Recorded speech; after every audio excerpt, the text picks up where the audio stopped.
అనేకమైనటువంటి లోకాలు, ఉన్నతమైన లోకాలలో కాంతి శరీరంగా కూడా మనం ఎదుగుతాం. ఈ ఆత్మ అనేటువంటిది పరిపూర్ణమైనటువంటి ఆత్మగా పరిణమిల్లాలి. ఎంతో మంది మహనీయుడు గాని, షిర్డీ సాయిబాబా గాని, వేమనాచార్యుడు, రాఘవేంద్ర స్వామి గాని, అయ్యప్ప స్వామి గాని, వీళ్ళందరూ కూడా ఎవరిని ఉద్ధరించడానికి, వాళ్ళు ఆనందపడుతూ అందరినీ ఆనందంలో ముంచి తేల్చడానికి మనకు ఎంతో కష్టంతో వాళ్ళు మనకు ప్రచారం చేస్తుంటే మనం పెడచేయన పెడతాం. పిల్లవాడిని బడికి పోరా అంటే పోకపోతే తర్వాత చెడిపోయేది ఎవరు? పిల్లవాడే. పిల్లవాడికి తల్లిదండ్రులు చెప్పినట్టుగా ఉంటే వాడు కలెక్టర్ జాబ్ చేస్తాడు, లేకపోతే ప్యూన్ జాబ్ వస్తుంది. ప్యూన్ జాబ్ రావడానికైనా కలెక్టర్ జాబ్ రావడానికైనా తల్లిదండ్రులు చెప్పిన మాటలు వింటే వాడు భవిష్యత్తు అనేది చక్కగా ఉంటుంది. అట్లాగే ఈనాడు మహనీయులు మనల్ని ఆశించడం లేదు, మనమందరం ఎదగాలని కోరుకున్నాడు. ఎందుకంటే భగవంతుడే మనం సృష్టించాడు.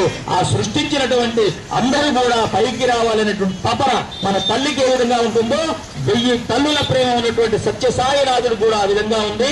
అందరూ కూడా స్వామి లేకపోయినా స్వామి సందేశం, స్వామి సూక్తులు, స్వామి చెప్పేటువంటి మాటలు 4 అందరూ గుర్తుపెట్టుకోండి.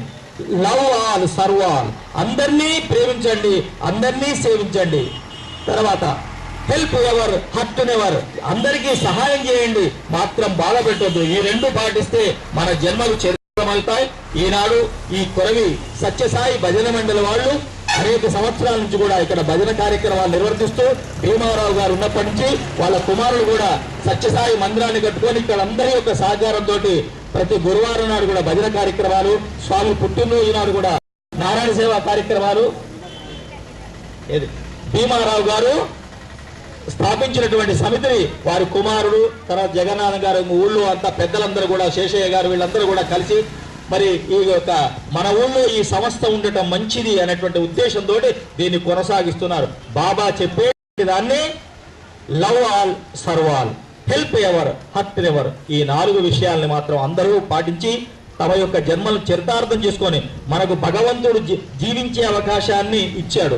ఇచ్చినటువంటి అవకాశాన్ని చిక్కించుకొని మనం ఎదగాలని మీ అందరినీ కోరుతూ, మనపూర్వకంగా కోరుతూ, స్వామి మీ అందరికి కూడా దివ్యమైనటువంటి ఆశీస్సుల్ని అందించి మీ అందరికి చేదోడుగా ఇంటా వెంట జంటా ఉండి ఏ కష్టాలు రాకుండా అందరినీ ఉన్నతమైన స్థితికి తీసుకువెళ్లాల్సిందిగా భగవాన్ సత్యసాయి ప్రభువును మనసారా వేడుకుంటున్నాను. జై సాయి.